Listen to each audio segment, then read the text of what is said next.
Do you remember any dock of sort being down here? Or? Yeah. I mean, it had been, you know, somewhere in this area, and it was, you know, wasn't a really big dock.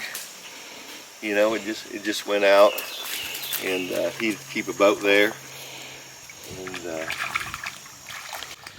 do you remember any signage? Like, I don't remember signage. Doesn't mean there isn't any, but wasn't any. But I don't really remember that. I just remember the dock here, and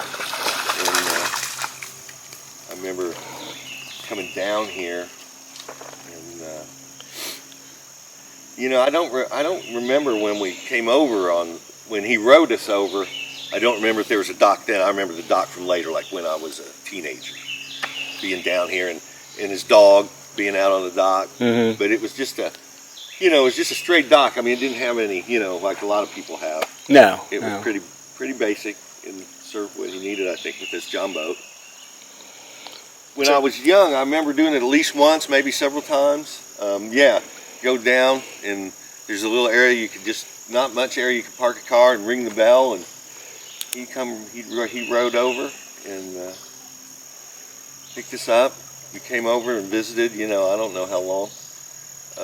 And you know, when we were kids, so it would be me, probably my sister, you don't know if there are other kids, and I can remember them, you know, him and Anna kind of, you know, showing us things about the way they lived. You know, they'd give us some goat's milk, which of course we'd never had, and you know, let us try that.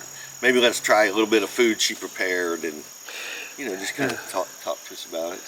Everybody seems to mention the goat milk. Yeah, yeah, and you know, then later in life, I mean, my family always had boats. So my grandfather always had boats. And then my family had boats, so we would primarily come by boat and visit. Showing you the way they live. You know, after that, it's just kind of like visiting a friend, right? You don't talk about that so much anymore. Sitting on that porch, you know, they have right by the house. You usually sit out there and talk. And, well, let's go do that. I can't remember if he did or if I just knew it. I think, you know, somebody must have pointed out to me after, because when Harlan passed away, he passed away in what, like 88.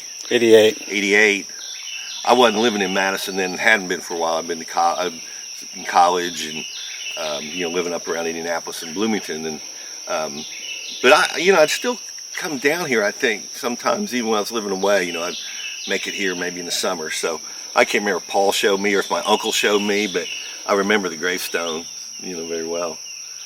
And, were you ever here when the porch underneath the windows was still on?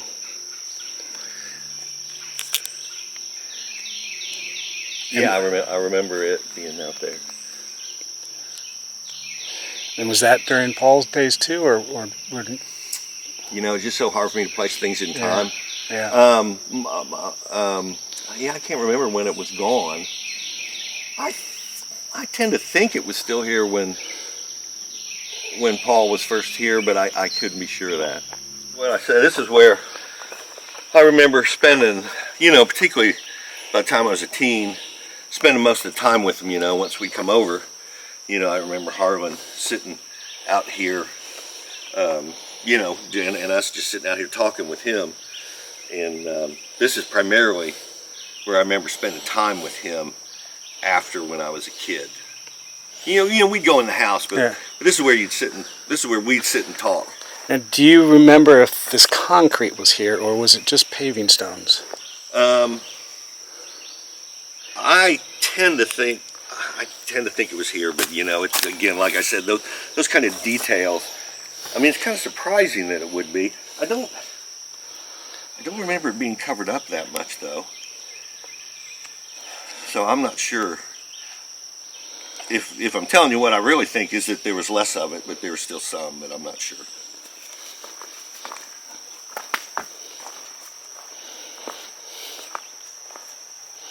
Do you remember the grounds much, or? I remember, you know, I mean, I really, you know, like when we walked in, of course, I really remember that creek valley, and yeah, I remember this. Of course, you know, when I mean, I remember there being gardens down here, Yeah. you know, when they grow food, you know, down. I mean, I think this area, you know, I can't remember when all that, but I remember that being a much more contained stand. I think starting maybe over here a little more, you know, in this area. Because, I mean, I think they grew stuff right in this area. Yeah. Definitely to the right over there. Yeah, and to the right, and with the goat. Yeah, it was over that way. Yeah. So yeah, I mean, you know, it's all. I mean, all feels very familiar. It's hard to remember through time, you know, how much, you know, what it was like when, you know, and even some of, you know, from the early days when Paul had it, you know, was this, you know, what was here, what wasn't, exactly everything. Yeah. There weren't any weights here. No, that was definitely a Paul attraction. You made some really wonderful ones, though, like homemade ones that are incredible. Yeah.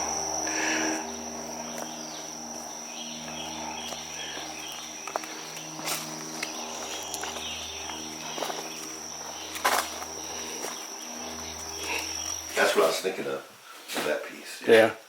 Yeah, so I think it wasn't stolen. Yeah, I think I misunderstood. So. Yeah. Now, I ask folks that come here, how does it seem different? Does it seem not as clean, not as tidy, not as finished? Well, I mean, it's certainly not as clean or tidy, and of course, you know, the piano in here, which was always, you know, a striking feature for this place. But other than that, I mean, you know, it's just got that, it's got a similar feel. You know, I mean, obviously, it's not, you know, they don't have all the stuff. You know, nobody's living here like it was then. But it's got the same smell. Really? And it's to me, and it feels like, you know, it's a neat feeling to, you know, feel like you're back in this place. Curious, do you recall like where the floors really well oiled or anything like that, or do you recall that being more finished wood? And the countertops and. You know, it's hard to tell because I certainly remember it wasn't dusty like this. Yeah. So, I mean, she kept it pretty, you know, for a place out here, it was pretty clean as I remember, you know. So everything was, but I don't remember being particularly oiled. I'm trying to think if there was maybe a rug or two down, you know, an area rug maybe of some kind, you know, not a real modern one. Yeah. But, I'm not sure. The fold-out bed, and you know, all the stuff. Golly. Do you remember like which was more open to you, or who would kind of? I mean, I remember both of them being open. It seemed like when we were older, we spent more time with Harlan outside. And I don't remember, I mean, I remember Anna sitting out there too. You know, I think then I was usually coming probably with my father, and, you know, I don't know, we might have a couple people on the boat, so. And I think sometimes Anna was, you know, was somewhat of a hostess, you know. She'd bring out, you know, some water or some, you know, something to drink or something to snack on sometimes. Yeah. Typical separation of, you know, gender. A bit, yeah. But I remember them both being you know, pretty open and easy to talk to as a kid or even as a teenager. Mm-hmm. You know, I think as a, you know, you tended to sit back and the adults talked a little more. But I can remember Harlan it seemed to me like he would always engage with you even as a kid. He'd make a point to, you know, talk to you a little bit. Yeah. Yeah, because we had some folks here a couple of weeks ago, and she was saying that she thought Anna was always a little, not distraught, but just Harlan liked to show off the place and everything, and she was like, kind of liked her solitude more. He was a little more out front. Yeah. Which is kind of funny because, I mean, he wasn't really. Oh, he was. You know, I think he was, you know, I mean, this is certainly from my reading, not from my observation, but, he was conflicted about that, right? Yeah. I mean, to some standpoint, he, he wasn't real super interested in kind of showing off that lifestyle, but he was happy. If people were interested, he was happy to do it. And I remember, again, I never know. I want to make sure if I read this or if I heard him say this, but I remember either reading it or he said, well, a lot of people come down here, think it's really romantic, but then they leave. And he didn't say it this way, but it's a lot of hard work, Yeah. and you could certainly see that.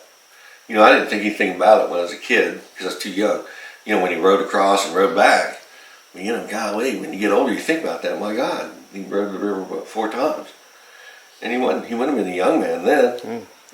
This would have been, I don't know, 66, 67. Hell, he was 50 when he started building this place. Yeah. Read all the address, the book that he would have people sign. I don't remember that. Because that's one thing we have not been able to find. But I probably wouldn't have signed it, My parents probably would have. Yeah. Maybe by the time you came over a few times, maybe you didn't sign it anymore. I don't know. Bob Canada said that after you signed a few times, you didn't do it all the time. Yeah. But we'd like you to do it now, that's for sure. Yeah, for sure. That's our own. But. That's awesome.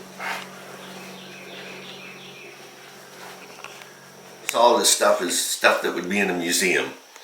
So I don't know how much that's considered. Luckily, that's the call I don't have to make. But when I hear that my kind of go-to is, it was about this place for him. This was, I don't know. Yeah. So I don't have a vote, but I vote replica in the museum original here. Appreciate that sentiment. And realize that somebody lived this life in a time when they certainly didn't need to. Yeah. Did you think much about that when you were younger, like that they lived so differently, or is this like, this is a cool place in the woods? No, I think I thought about it. I think it's affected the way, I think about some things, and certainly, yeah. And the story I mentioned to you about the painting, I think has really stuck in my mind and has made me think about how we interact with money. Can you redo that story?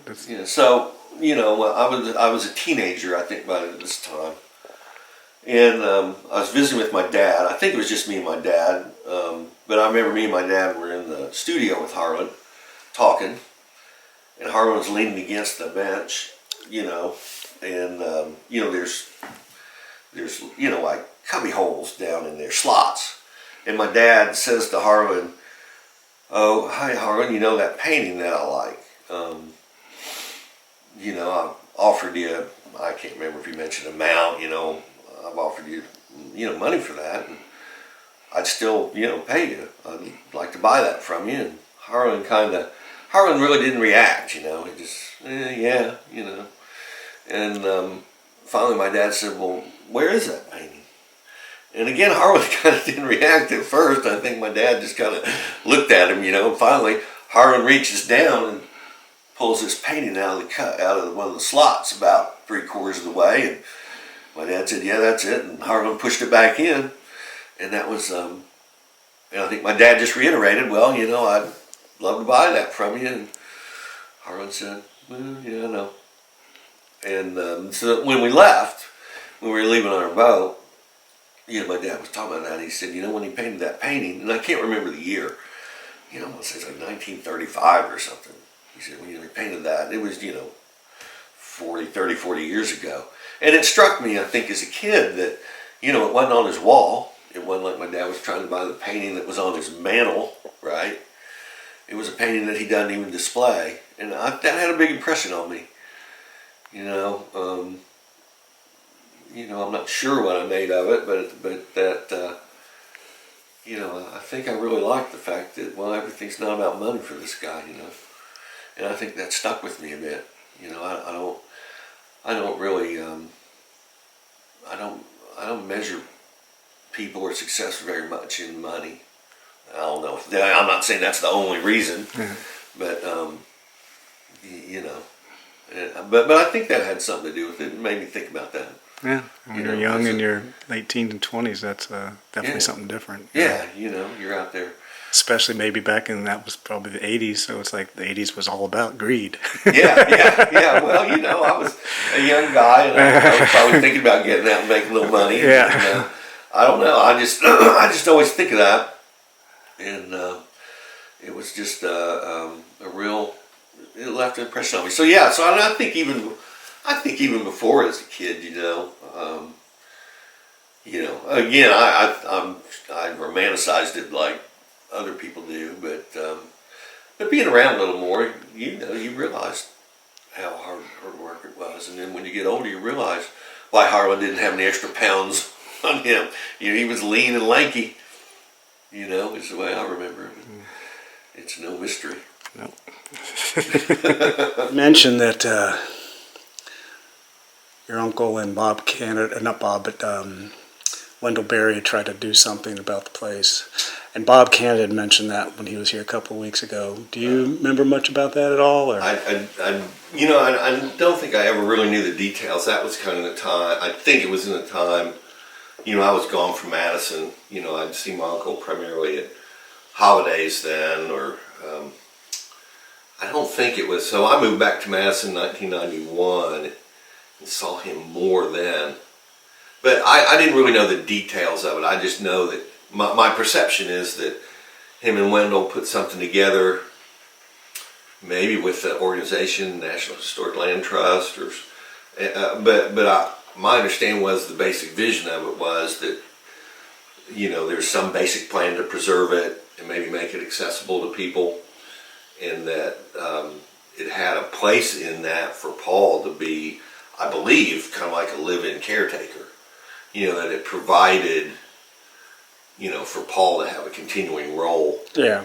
That's what I'd kind of heard, like a living trust of sorts. That, or trustee, but he would always be able to be here. Yeah, and my understanding, in vague terms, was that it was going along well. That they had talked to Paul about it, and that at some point, I think my uncle just said, generally, when the lawyers got involved, Paul sort of, pulled back, and then it was dead.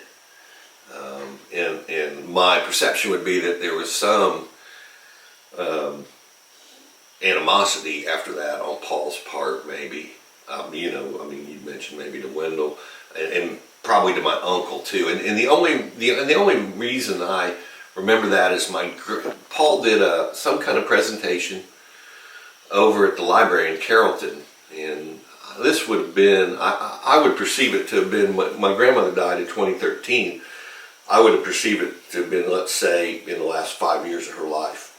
And my mother and her went over to that, and I know they didn't care for the way Paul made some remarks that they didn't care for. I think in regards to that, I don't know if it was regards directly to about my uncle and Wendell, but I remember they came back and they were kind of like, yeah, it was good, but we didn't like that part. I don't know. So I don't have specific knowledge of that. I can't imagine, and I don't know what Paul thought. I don't know I don't know what it was that freaked him out about it, or made him pull back from it. I don't know. I assume at some point, he would have to cede ownership of the property, and I think that he just got kind of spooked, and I think that was the end of it pretty much. I never heard anything more about continuing talks about that. Yeah, I think, it just became more too official, whereas his whole dealing with Harlan and Anna was all completely another handshake. Yeah. And I think that's what he liked about the Hubbards, and what they might have liked about him too, is he was that way as well. Right, He just got scared away. Yeah, you might want to talk to my cousin, Sarah. She might have some recollections of talking to her dad about some of this stuff. Mm-hmm. She lives in Yellow Springs, Ohio. Yeah, we were talking about her too before. I think Bob's reached out to her to see about. I know he did about the Oyo books. But she might have had more conversation. Yeah. Now, you had kind of said that your uncle's writing about what Harlan thought about this place and what happened. Do you remember kind of summation? Like I said, I've never read it. Could you sum it up at all? My recollection of it would be that Harlan, that I think Donnie was saying that Harlan didn't have a particular thought, that this would be preserved, or that it would eventually just go back to the land. I don't know that. I'd have to read it again, and it's on my shelf, so I'm going to read it again. I reread Payne Hollow not long ago, but I need to pick that one up, and I think it's probably in that book where he talks about that more. That Harlan didn't necessarily see that. Have a lot of interest that it would be used. Certainly not to preach a lifestyle or anything, but he clearly made an effort not to follow that path. So, like I said. Oh, you mean in setting up the... Right, in setting that up, so he didn't just say, oh, well, this is what Harlan said. So I don't know that, if that was just, I don't know if that's something that was, a couple conversations, or if that was a real strong feeling, but Harlan was conflicted with that whole deal, I felt, right? I mean, being alone, he loved being alone, he loved living his life, but he welcomed guests in, and at times I think he complained about that, or, he chafed at that at times, right? Yeah. So it wouldn't surprise me if he wasn't also conflicted about where this place goes, right? Yeah. I mean, you wouldn't build it so amazingly well if you didn't want it to last too, in some ways. Yeah.